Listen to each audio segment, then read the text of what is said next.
Only do what's in my job title? Good luck keeping any employees around. So, I work for a construction company as an inventory admin. My job is to basically schedule counts of our warehouse and input the numbers they give me for inventory. Then try to see what the problem is when the numbers on the last count and current count don't add up. There is a little bit more to it, but I will not bore you with the specifics.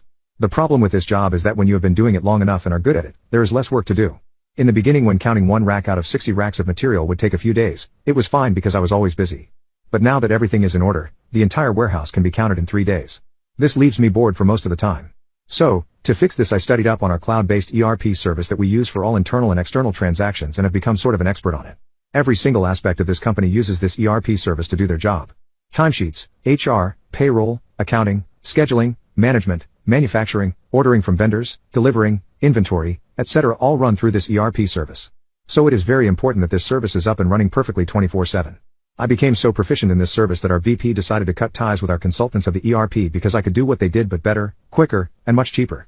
For reference, we were paying these consultants $5,000 a month just to be on standby if we needed them for some sort of problem that could arise from using this ERP, and had to dish out more money to fix those problems depending on how many hours of their time was spent to fix said problems. Not sure on their exact rate, but it was something like $200 an hour, and they took weeks to fix anything, while I could fix the problem in time for my daily afternoon poop break. I never got an official job title or raise of any kind for being an expert on this service. The company just saw me being able to do it and let me fix things that happened, so they no longer needed outside help. I wasn't too upset because it gave me something to do, so I was glad to help the company save money, even if none of that money fell my way. Skip ahead a few months. We now have a new warehouse manager, and someone in the warehouse F's something up in inventory by sending a bunch of materials to the wrong job with no records of it being shipped. We are talking $500,000 F up here. On the same day, our ERP had an update that caused a bunch of bugs with our accounting department. So, I decided to work on the ERP problem first because the warehouse F cup is more of a delay F up and not actually stopping anybody from doing their job at the moment, while this accounting problem means our bills are not able to be paid.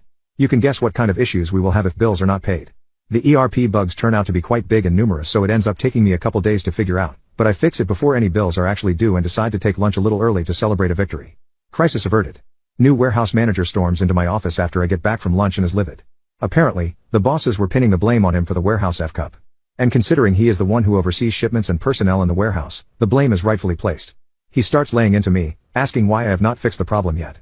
Yelling and screaming like a child. I tried explaining that I was fixing an ERP issue and have not had time to look at the warehouse problem yet.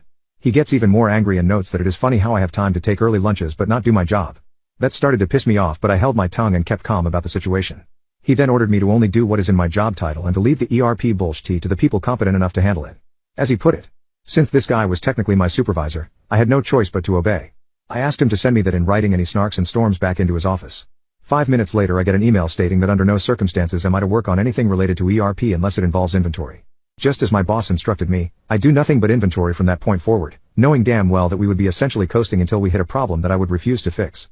Sure enough, not even a week later I got an email from HR that some sort of bug in the ERP system was preventing them from accessing payroll to pay employees this week. I reply with an apology that I am no longer able to work on ERP bugs due to my supervisor and to refer to the ERP system help guide for further assistance. I knew the help guide was not going to help her in the slightest, but it was no longer my problem, so I was not going to deal with it. Skip a few days later to Friday. I checked my bank account in the morning before getting to work and laughed because there was no money deposited. That problem never got fixed. I hurry up and get to work, excited to see the chaos unfold. And what I was expecting was an understatement. When I show up to work, I see the entire warehouse staff of 50 people walking out of the front door. I stopped one and asked why they were leaving, and they replied with, "I didn't get paid today, so I am not coming back until I do." I go into the office and see the warehouse manager in a panic. He has jobs that need material and nobody to load it onto trucks or deliver. I ask him if he needs help with anything, and he just screams at me to leave his office because he is getting phone calls out the SS from superintendents of jobs asking why our material has not arrived yet. I pass by HR on the way to my office and see a bunch of the bosses huddled up over her computer with her with angry and confused expressions on their face, I guess trying to figure out the problem. I felt bad for her because it really was something out of her control, but I knew she would ultimately be okay because she had been there for so long that they would never fire her. When I get to my office, I see the VP waiting for me there. He has a very pissed off expression on his face. When we get inside, he demands to know why I did not fix the problem in HR when she emailed me about it. I replied that I am no longer allowed to work on ERP problems as it is not in my job title. He had the most shocked look on his face and asked why all of a sudden I had a change of heart. I showed him the email from the warehouse manager and I could see the dots connect in his head. He immediately storms out and I see him heading straight to the warehouse manager's office. They were in there for a few hours, but eventually he came back to my office. He seems calmer now and asks me politely if I can fix the problem in HR and if I can resume fixing the ERP if needed. At this point I liked the relief of responsibility and told him I would only do it if he put it officially in my job title along with a raise. His calmness turned to anger again and he said, "I cannot believe you," as he storms out and returns to his office.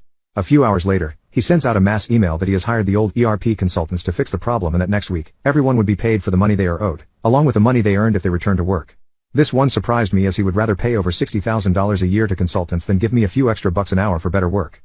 I think he expected me to change my mind and just do it for my own paycheck, but I decided to wait because I knew how these consultants were, and if they managed to fix this problem in a week, I would streak naked through the office. Most of the warehouse staff agreed to return but were still upset about not getting paid. Sure enough, next Friday comes around. Nobody gets paid again. At this point it is becoming a real problem and the entire staff is becoming agitated. They have bills to pay. I even heard a bunch of the warehouse talking about some competitors nearby they could go work for. At this point, I even considered just fixing the problem because the warehouse didn't deserve to be treated like that due to poor management.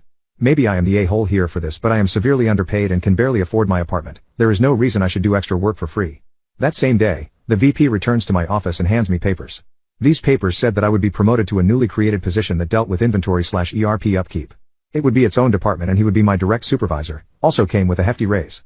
All I had to do was sign and agree. I looked up at him after reading the paper and he had the saddest look on his face. Please just sign it. The consultant said it would take them weeks to get around to fixing it due to the high volume of clients they have taken on and we cannot keep skipping paychecks. I happily signed it and immediately got to work on the HR issue. Managed to even fix it that same day. It was just a simple problem with the permissions of HR and payroll and the ERP due to the update.